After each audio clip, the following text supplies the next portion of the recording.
국내 1위 가요기획사 하이브와 인기 걸그룹 뉴진스를 제작한 하이브의 자회사 민희진 어도어 대표가 갈등을 빚으면서 그 배경에 관심이 쏠립니다. 양측이 서로 다른 주장을 내세우면서 국내 최대 K-팝 기획사의 내분이 격화하고 있는데요. 김원식 대중문화평론가와 함께 자세한 얘기 나눠보도록 하겠습니다. 평론가님 안녕하십니까? 네, 안녕하십니까? 이제는 BTS의 기획사 하이브에 대해서는 많이들 알고 계실 텐데요. 네. 하이브와 뉴진스의 엄마로 불리는 민희진 어도어 대표의 갈등이 드러나면서 지금 상당히 좀 시끌시끌한 것 같습니다. 네. 먼저 둘의 관계를 알려면 레이블 체제에 대해서 알아야 할 것 같은데요. 네, 그렇습니다. 그래서 레이블 하면은 좀 생소하실 수도 있는데요. 또 그러니까요. 아시는 분들은 이게 이제 대형 기획사 안에 들어가 있는 작은 소속사 아니냐, 1인 기획사 아니냐, 민희 씨 대표적으로 언급되기 때문인데 예. 쉽게 말씀드리면은 기획사는 소속사라고 보시면 되겠고요. 그 안에 음반사를 레이블이라고 보시면 되겠습니다. 네네. 근데 최근에 이제 유행하는 것이 바로 멀티 레이블이라는 겁니다. 그러니까 소속사에 하나의 그런 음반사만 있는 게 아니고 음반사가 여러 개가 있는 거죠. 근데 음반사는 음반만 마련하는 것이 아니고 이 걸그룹이라면 또 거기에 맞게 컨셉팅과 또 앨범 활동을 다 이렇게 이제 매니지먼트를 하신다라고 하면 보겠고, 이 하이브만 그런 게 아니고요. 2018년부터 JYP가 시도를 했고, 또 최근에 SM 같은 경우도 SM 3.0을 발표를 하면서 멀티 레이블 체제로 가겠다. 그래서 이 멀티 레이블 체제가 하나의 트렌드입니다. 그 와중에 이번에 이 멀티 레이블 시스템 안에서 이제 사안이 불거졌다. 이렇게 보시면 되겠습니다. 예. 이번 사안에 대해서 알기 위해서는 이 민희진 대표가 어떤 인물인가에 대해서도 알아봐야 할 것 같은데, 사실 SM 엔터테인먼트에서 여러 아이돌의 앨범을 성공적으로 이끌면서 유명세를 타기도 했고요. 또 이 방시혁 의장이 직접 스카우트한 인물 아닙니까? 네, 그렇습니다. 그래서 사실 SM에서 입사를 그냥 하는 상황에서 인정을 이제 받았던 그런 사례거든요. 소녀시대 같은 경우가 대표적이라고 볼 수가 있겠습니다. 이수만 SM 총괄 프로듀서가 좀 고민하고 있을 때 그 컨셉팅을 잡아준 거로 유명합니다. 그리고 우리가 컬러 스키니진을 입고서 이제 지지지지 하는 소녀시대의 그런 안무 아시잖아요. 예, 워낙 유명하죠. 예, 그렇습니다. 그것도 사실 이 민희진 대표가 이제 컨셉팅을 한 것으로 이렇게 알려지고 있고, 또 민희진 역작으로 불리는 FX의 그런 정규2집 핑크 테이프의 이제 아트 필링 같은 경우도 굉장히 몽환적이다, 유니크하다라고 하면서 당시에 굉장히 충격을 줬는데, 이것도 민희진 대표의 작품으로 알려지고 있습니다. 샤이니의 그런 컨셉도 잡아가지고 컨셉티브라고 하는 그런 유행어까지 만들어냈고, 레드벨벳은 레드와 벨벳이라고 하는 두 가지 컨셉트를 또 절묘하게 결합시켰고요.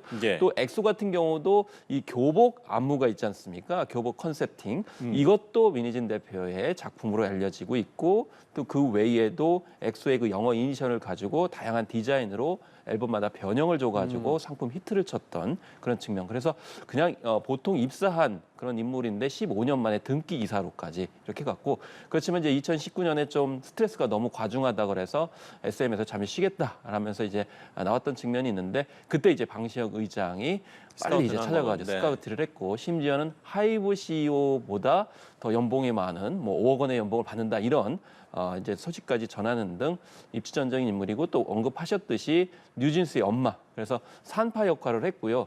심지어 이제 최근에는 아일리시라고 하는 하이브의 이제 신인 걸그룹이 있었는데, 그 방시혁 의장이 프로듀싱한 것으로 이렇게 알려지고 있는데, 그것이 이제 뉴진스와 좀 비슷하다. 그래서 방시혁 의장 입장에서 봤을 때 좀 자존심이 상하는 그런 어떤 상황까지도 이르게 됐습니다.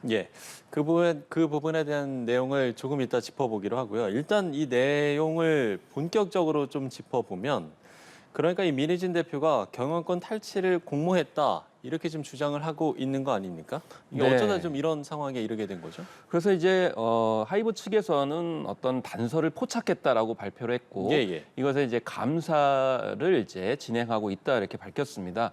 그래서 포착했던 내용은 뭐냐면은 경영진이 이제 대외비인 그런 계약서를 바깥으로 유출했다라는 겁니다.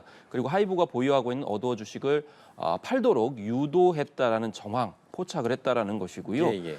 그래서 이 부분에 대해서 감사에 착수를 했고, 질의서를 이제 보냈다는 겁니다. 두 사람한테, 민희진 어도어 대표와 신동훈 부대표한테 보냈는데, 내용이 어도어 경영권 탈취 모의를 했느냐 예. 이런 부분, 그다음에 사업상 비밀을 유출했느냐, 인사청탁을 했느냐, 그리고 부적절한 외부 컨설팅을 받았느냐 이런 부분에 대해서 이제 질의를 했다는 겁니다. 그런 예. 것과 동시에 주주총회 소집과 민희진 대표의 사임을 요구하는 것으로 이렇게 이제 알려지고 있는데, 그렇지만은 이사회가 열릴지는 알 수가 없습니다. 왜냐하면 어도어의 이사회가 열리려면은 그 대표 측 인사들이 이제 중심이 돼야 되는데 과연 따르겠냐라는 거죠. 그래서 향후에는 하이브가 법원에 주주총회를 개최해달라고 가처분 신청을 하지 않겠는가, 이런 전망까지 현재 나오고 예. 있는 상황입니다. 그러니까 하이브 측이 지금 그런 정황이 담긴 내부 문건을 확보했다라고 하는 거죠.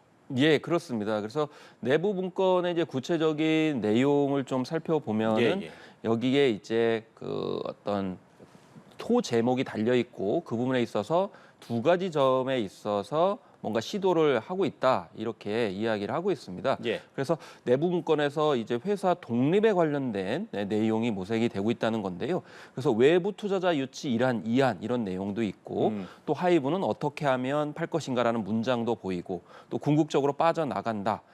우리를 아무도 못 건드리게 한다라는 어떤 메모 내용이 들어있다라는 겁니다. 예. 그래서 결국에는 하이브가 보유 중인 어도어의 경영권 80%를 자신과 손잡은 사모펀드 등에 매각하도록 압박하거나, 그게 여의치 않다면은 뉴진스를 데리고 나가서 별도의 독립법인을 만드는 방안, 이런 것들을 사전에 모의한 정황을 자신들이 이제 포착을 했다라고 하이브 경영진 측이 이제 밝히고 있는 상황이라고 볼 수가 있겠습니다. 지금 그 내부 문건을 작성한 당사자도 입을 열지 않았습니까? 네, 그렇습니다. 연합뉴스에 이제 그런 인터뷰를 한 것이 지금 알려지고 있는데요. 예. 이 언론을 통해 알려진 어도어 내부 문서의 글은 개인적인 고민이다. 이거는 하이브와 어도어 간에 해결되지 않은 오래 갈등 상황에 대한 고민이 배경이다. 실행으로 이해한 적도 없는 사견인 메모 수준의 글이 단지 회사 노트북에 저장돼 있다는 사실 하나만으로 하이브에 유출이 되고, 그것이 마치 거대한 음모를 위한 내부 문건인 것처럼 포장돼서 여러 기사에 언급되고 있다는 점에 깊은 유감을 표한다, 이렇게 언급을 하고 있는데요. 여기서 인정한 부분은 있습니다. 오랜 갈등 상황에 대한 고민이 배경이다라는 부분이거든요. 이게 무슨 얘기냐면은 결과적으로 이제 어도어에서는 하고자 하는 어떤 방향성이 있었겠죠. 예. 그렇지만 이제 모 기업에서 뭔가 재정적이라든지 아니면 의사결정을 이제 받아서 수용을 해야 되는 그런 상황이 있다 보니까 이런 부분에서 간격이 좀 있었던 부분은 이 이제 당사자도 이제 밝힌 부분이라고 볼 수가 있겠습니다. 예. 지금 이제 민희진 대표는 결국에는 본질적인 문제는 지금 이런 상황에서 신인 걸그룹 아일릿의 뉴진스 카피 사태라고 반박을 하고 있지 않습니까? 그러니까 이 말인즉슨 자신의 정당한 항의에 하이브가 보복을 했다, 이런 주장인 겁니까?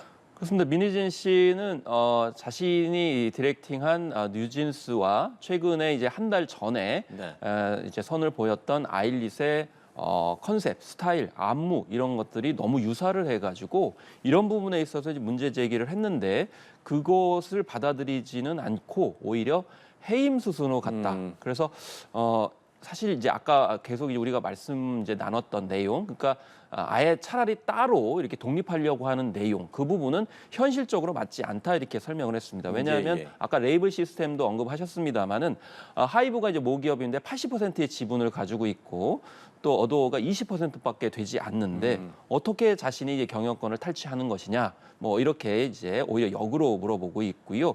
그리고 이 최근에 피브티 사례도 있었거든요. 그래서 이 뭐 내부적으로 따로 이제 독립하려고 했던 부분들이 밝혀지게 되면서 굉장히 민감한 사안이거든요. 근데 이런 상황 속에서 내가 어떻게 다시 피브티와 같은 시도를 한단 말이냐, 이런 식으로 이제 항변을 하고 있는 상황이라고 볼 수가 있겠습니다. 예. 지금 이제 온라인에서는 뉴진스와 아일릿이 얼마나 비슷한지 비교하는 글이 확산하고 있다고 하는데, 그러면 그 유사성에 대해서는 좀 어떻게 보세요?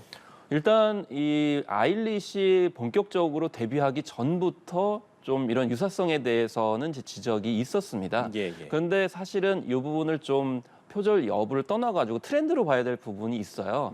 그래서 예전에 이제 사실 코로나19 상황 속에서는 비대면 가상 아이돌들이 많이 이제 부각이 됐었거든요. 근데 뉴진스는 약간 아날로그적인 감성을 통해 가지고 10대 인간적인 모습들을 친근하게 보여줬습니다. 그러다 보니까 지금 전체 분위기가 이런 쪽으로 휩쓸리고 있는 그런 상황이긴 하거든요.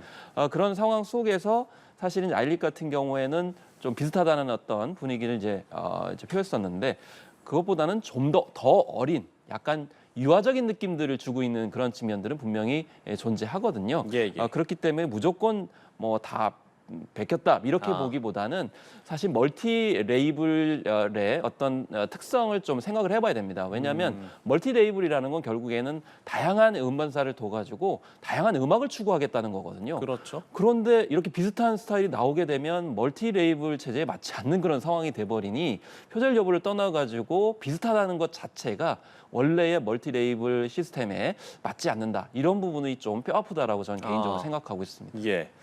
그 멀티 레이블을 말씀해 주셨습니다만 이번 사태를 통해서 이런 멀티 레이블의 어떤 허점이라고 해야 될까요? 이런 부분이 좀 드러났다라는 의견들도 많은 것 같은데 이런 시스템을 취하고 있는 그런 기획사들이 상당히 많습니까? 어떻습니까? 네, 그래서 그 2018년, 19년에 이제 JYP가 먼저 시작을 했는데요. 네네. 그리고 이제 SM도 그런 부분을 하게 되는데 그 이유가 있습니다. 그러니까 예를 들면 SM 체제다 그러면은 이수만 총괄 프로듀서가 하나의 스타일을 또 박진영 프로듀서가 하나의 스타일을 추구하게 되는데 예, 예. 이게 만약에 지금 당장의 효과가 있다 하더라도 유행 트렌드는 계속 급격하게 그렇죠. 변하게 돌고 되죠. 돈다는 얘기도 있기도 예, 하고요. 그리고 지금 현재 우리가 글로벌 이제 뮤직 시장에서 K-팝이 영향력을 많이 미치고 있는데 예, 예. 획일적이면 안 되거든요. 그렇기 때문에 다양성을 모색을 하려면은 멀티 레이블 시스템으로 가야 된다라고 해서 지금 현재의 대형 기획사들은 이런 멀티 레이블 시스템으로 가고 있는 겁니다. 예. 그렇기 때문에 하이브 같은 경우는 더욱더 의미가 있죠. 왜냐하면 방탄소년단 이후에 전 세계를 대상으로 글로벌 경영을 하고 있기 때문에 굉장히 중요한 그런 사례이거든요. 그렇기 때문에 지금 현재 많이 이제 주목을 이제 받고 있는 그런 상황이고 이 멀티 레이블 시스템은 장점이 있습니다. 일단 각 그 아이돌 그룹별로 사실은 전담팀을 꾸려주는 거거든요. 그렇기 때문에 음악적 깊이라든지 다양성을 모색을 할 수 있고 네네. 또 음반 기획부터 뭐 콘서트 투어 그리고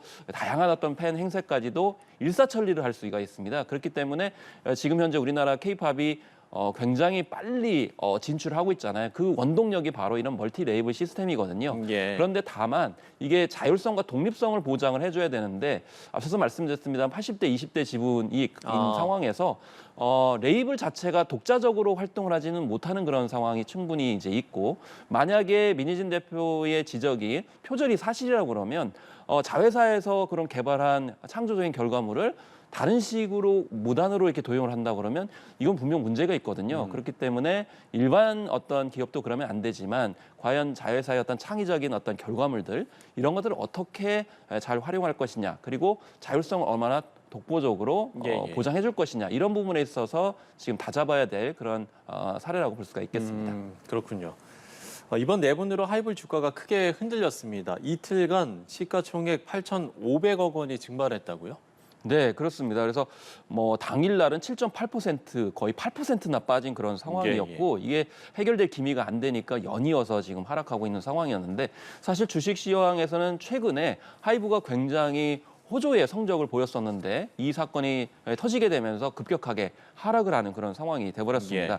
중요한 것은 지금 방탄소년단이 일종의 이제 대장주라고 표현할 수가 있거든요. 이제 군백기 때문에 잠시 활동이 소강 상태이다 보니까 사실 뉴진스가 굉장히 고무적으로 활동하고 있기 때문에 하이브 자체의 어떤 주가를 견인하는 그 매출액을 이제 굉장히 높이는 그런 결과를 보여줬는데 만약에 이런 사태가 계속 해결이 되지 않는다 그러면 결국엔 주가 하락뿐만이 아니고 이 다른 아이돌 그룹들이 활동할 수 있는 혹은 재투자할 수 있는 여력이 좀 동력이 떨어지는 그런 상황이 돼버리거든요. 그렇기 때문에 이 사태가 빨리 해결이 될 필요성이 있고 또 지금 하이브 같은 경우는 국내만이 아니고 글로벌 경영을 하고 있어요. 그렇죠. 뭐 미국에 이제 인수합병도 하고 있는 그런 상황이기 때문에 그런 점에서 2024년에 굉장히 중요한 그런 분기점인데 이런 경영 리스크를 극복하지 못한다 그러면 이 부분은 이제 하이브의 어떤 위기뿐만 아니고 K-팝 전체의 위기로도 이제 불거질 수 있다는 점에서 이제 예의주시할 필요가 있겠습니다. 예. 지금 이제 말씀해주신 우려 사항에서 특히나 이제 뉴진스가 다음 달 이제 컴백을 앞두고 있기 때문에 지금 이런 갈등이 계속된다면 뉴진스의 활동에도 영향을 미치는 게 아닌가. 네. 이 부분도 좀 생각을 안 해볼 수가 없을 것 같은데요. 일단은 컴백은 예정대로 할 수밖에 없는 그런 상황일 겁니다. 왜냐하면은 이미 이제 관련 행사와 관련해서 계약을 맺은 부분이 있기 때문에 만약에 여기서 이제 위반을 하게 되면 위약금을 물어야 되는 그런 상황이기 때문에요. 그래서 단기적으로는 영향이 없겠지만 이제 중단기적으로는 당연히 영향이 있겠죠. 만약에 민희진 대표가 만약 물러나게 된다고 하면 그 컨셉팀이나 콘텐츠의 내용들이 좀 바뀌게 될 수 있습니다. 사실 레이블 같은 경우에는 대표 프로듀서가 어떤 성향 그리고 정체성을 갖느냐에 따라서 아티스트들이 굉장히 큰 영향을 받거든요. 그렇기 때문에 중장기적으로 문제가 있을 수 있다. 그리고 민희진 대표 팀이 남아있다 하더라도 만약에 내부적으로 갈등이 있다고 하면 또 하이브뿐만 아니고 뉴진스의 또 활동에도 영향을 미칠 수가 있기 때문에 원만한 해결이 가장 좋은 해결이라고 볼 수가 있겠죠. 예, 알겠습니다. 자, 김원식 대중문화평론가와 함께 이야기 나눠봤습니다. 평론가님 오늘 말씀 고맙습니다. 네, 감사합니다.